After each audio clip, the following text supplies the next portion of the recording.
Alright, you guys, I'm here to review the Hangover Trilogy. Okay, this is not really not gonna be mainly a review of the Blu-rays themselves.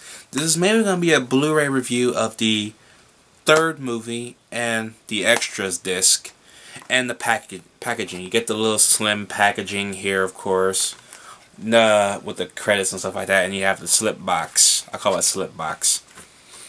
And of course, they don't list the features, because the features are basically the same. You get the same featurettes from the normal first and Hangover Part 2 disc. So that's all good and dandy.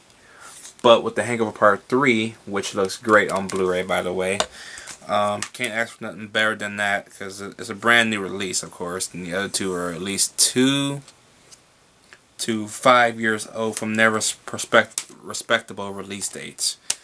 And of course, all the Blu-rays themselves have their own little mini special features that came with the disc, of course. But the main standout and the main purpose of mainly buying this movie is the Wolfpack only, the Hangover retrospective disc, which is a Blu-ray bonus disc. This disc is about an hour and 12 minutes long. Is it worth getting the Hangover Trilogy besides the packaging and the third movie? If you already have the first two movies, either on regular editions or Blu-ray editions, is this whole set worth picking up? Well, yes it is, but not at a $40 price tag. That is absurd. I got this off for eBay, brand new, 20 bucks. If you can find this 20 bucks on eBay, or even cheaper than that, I say 10, 15, or 20 bucks, it is worth that price. It is not worth $40. I am sorry, Warner Brothers, but it is not. Okay. The hour and 12-minute long featurette on that retrospective disc revolves around the Wolfpack. It revolves heavily in detail about the first three Hangover movies. Okay, you get the longest one is the first one, and I love what they show you in that first one. It is very informative and very interesting to look at, and it makes you just want to delve right into that even more. And yes, even when it gets to Part 2, it actually makes Part 2 somewhat not that bad. It does. It makes you want to watch Part 2 more often. You know what I mean? It just, that's the point of a featurette. If it makes you want to watch a movie that is theoretically the same movie as the first one, and not even as good as the first one, if it makes you want to watch that one again, it's doing its job right.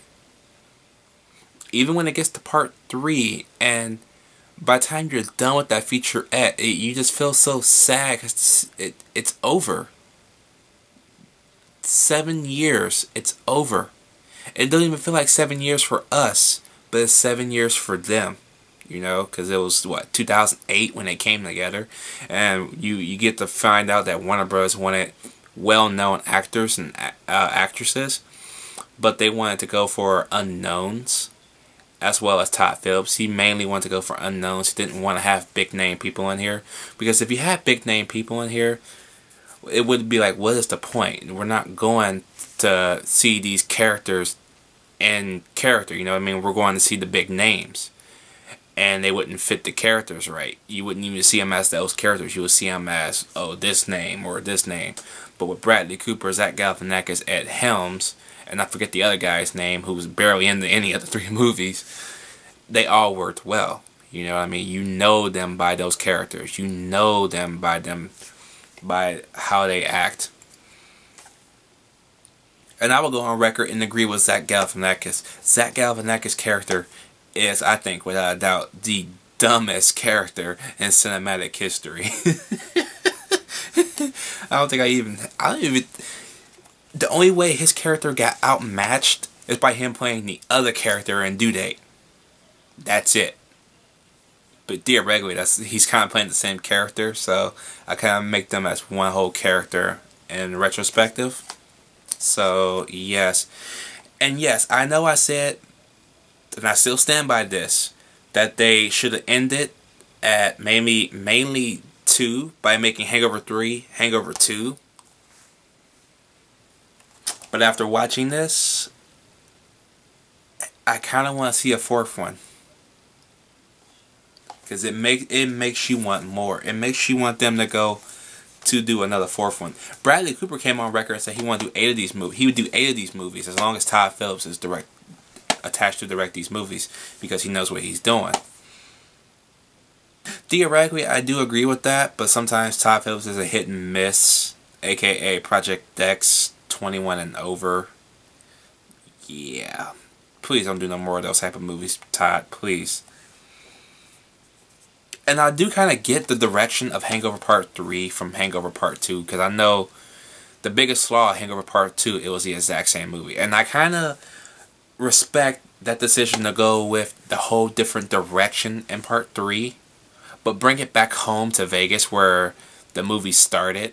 That was a great place to end the whole franchise, theoretically. If you have to make it go out in the bang, you go out in the bang where you start. And it was so nice to see Vegas welcome them back with open arms and everything, because Vegas, even though it was a well-known spot before this movie even came out, it was the Hangover that put their casinos on the map. So when they did Hangover Part 3, Vegas was more than happy to fucking let them back in and do different stuff at different casinos. Because beforehand, they were kind of questionable on their judgments and stuff like that. But now, they're like, come on in. We got your back. We got you covered. Anything you want, we can do it. No matter. Okay? It gets their casinos to make money. And that's very awesome. Very satisfying indeed. So, yes. Overall, this Blu-ray, I can get all this in one take because it's that simple. This Blu-ray is going to get... It's going to get an A. That featurette is worth... Okay, my camera's got... Okay, there we go. That featurette is worth the $20 price tag, $15, $10. However you find it on eBay, it's worth it. It is not worth a $39.99 to $44.99 price tag. No. That's just overkill for them.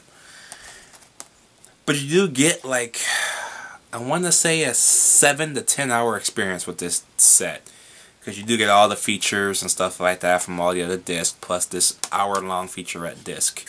So you're good for like a whole day, easily a whole day on this set. So let me know what you guys think about the Hangover Trilogy down below. Do you like it? Do you hate it? Have y'all picked this up yet? And if you have, how much did you get it for? And yeah, I'm out.